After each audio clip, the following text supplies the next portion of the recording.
merci beaucoup de m'accueillir chez vous pour cette nouvelle vidéo. Alors nous allons entamer à partir de cette vidéo une longue, très longue série de reportages et des vidéos consacrés uniquement et essentiellement à des conseils pratiques. Mais avant tout, je vous prie de vous abonner donc à ma chaîne en appuyant tout en bas ou tout en haut pour rejoindre des milliers et des milliers d'internautes qui me suivent sur ma chaîne YouTube. Alors cette série de vidéos donc va contenir des conseils et il y aura bien sûr plusieurs vidéos et ces conseils et ces vidéos seront donc indépendants, c'est-à-dire que vous pouvez les regarder dans n'importe quel ordre. Vous pouvez voir la première vidéo ou la 17e vidéo, ça n'a aucune espèce d'importance parce que les conseils sont totalement indépendants les uns des autres. Alors, si vous avez déjà fait des stages de formation dans la prise de parole en public, vous allez voir ces conseils, vous allez mieux encore et mettre en pratique les conseils que je vais vous donner.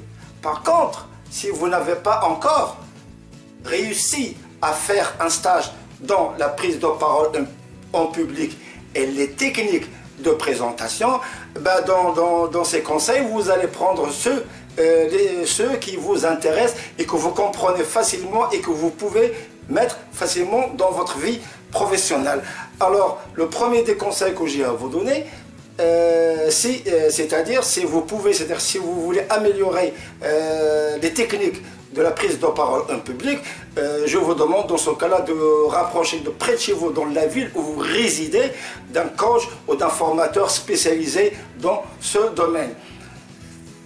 Un conseil encore, si vous faites la formation chez un coach, méfiez-vous des coachs et des formateurs qui rentrent et commencent à vous lire des diapositives ou bien qui commencent à vous dicter ce qu'ils ont copié-collé sur Google. Pourquoi?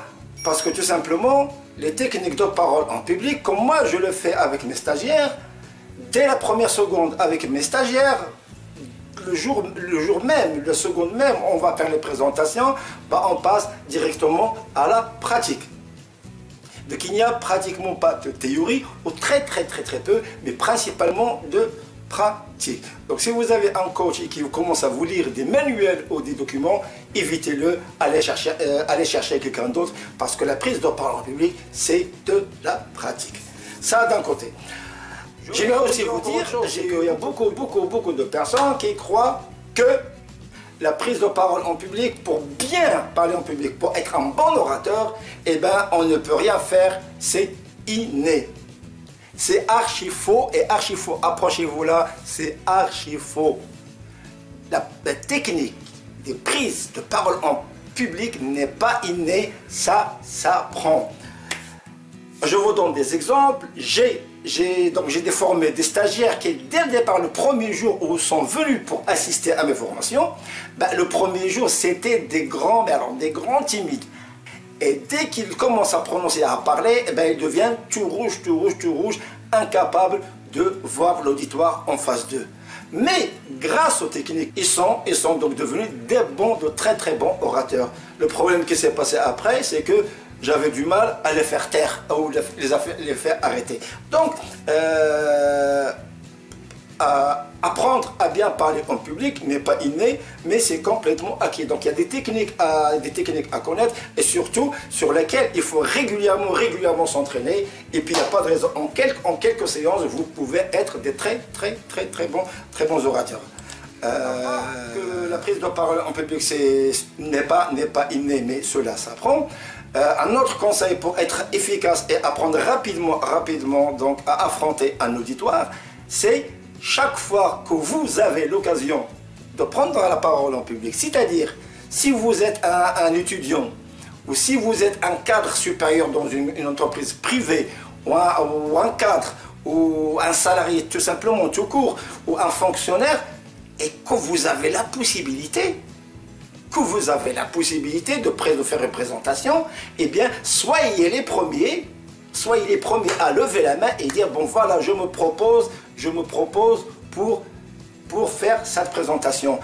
Donc plus vous allez présenter en public, plus vous allez prendre la parole, plus vous allez constater les fautes que vous faites, ou les erreurs que vous faites, et puis au fur et à mesure du temps et de la présentation, croyez-le, que vous deviendrez de très très bons orateurs. Dans ce cas-là, juste après, il faut juste apprendre les techniques qui existent pour encore perfectionner, cette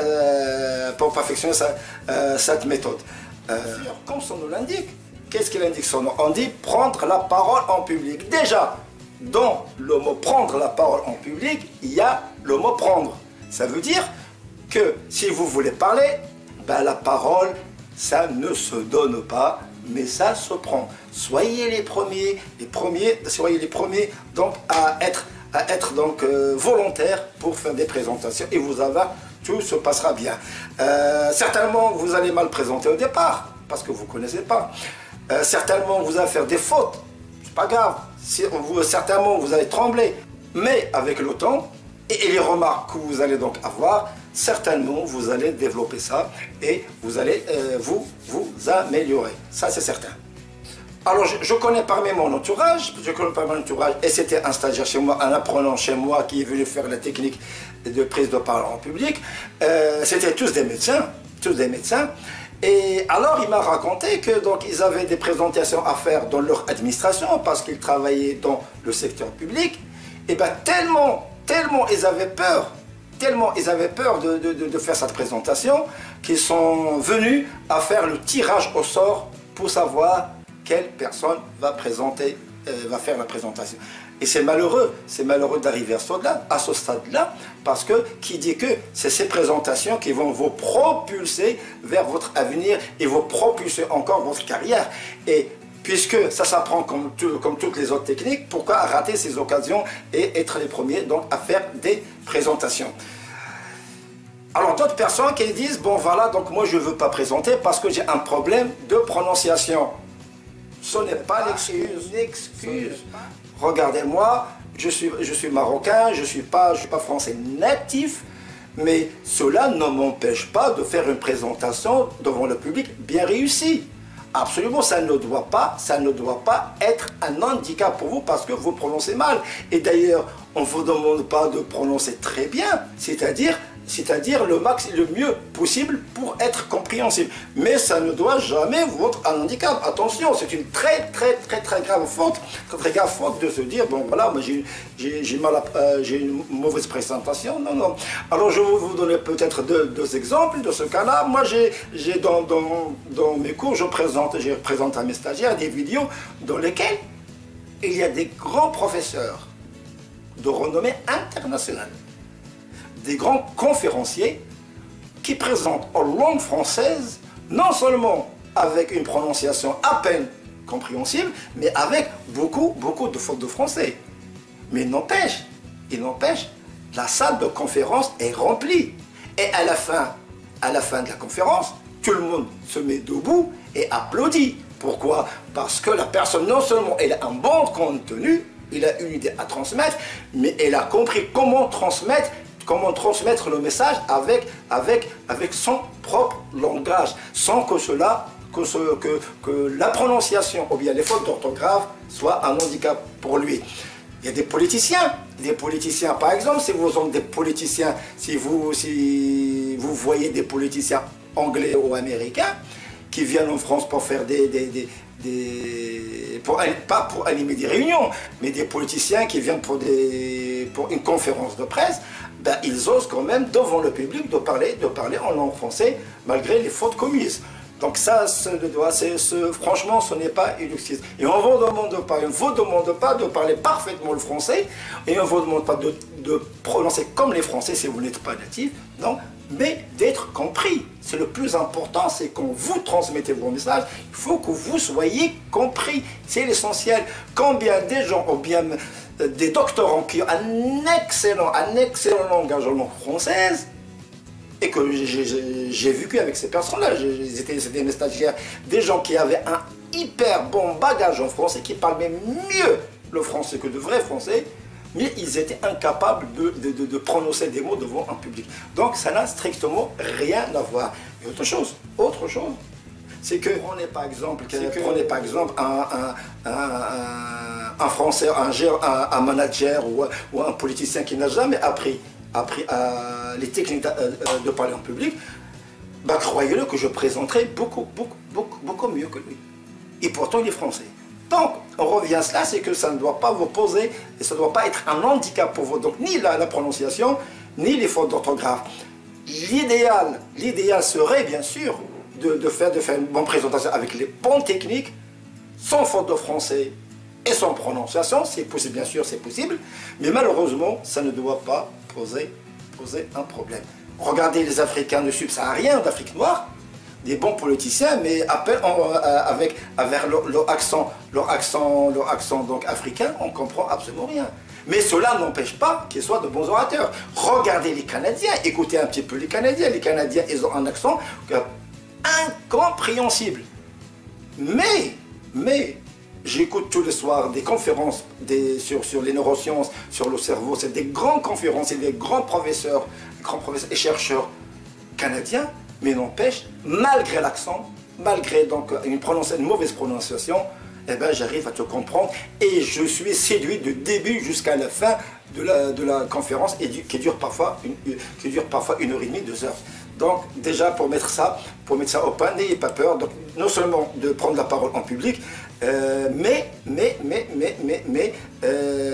primo, oser prendre la parole en public et puis se dire, bon voilà, donc si le français n'est pas ma langue native, si le français n'est pas ma langue maternelle, ah bah tant pis, je parle français, mais je vais présenter en langue française.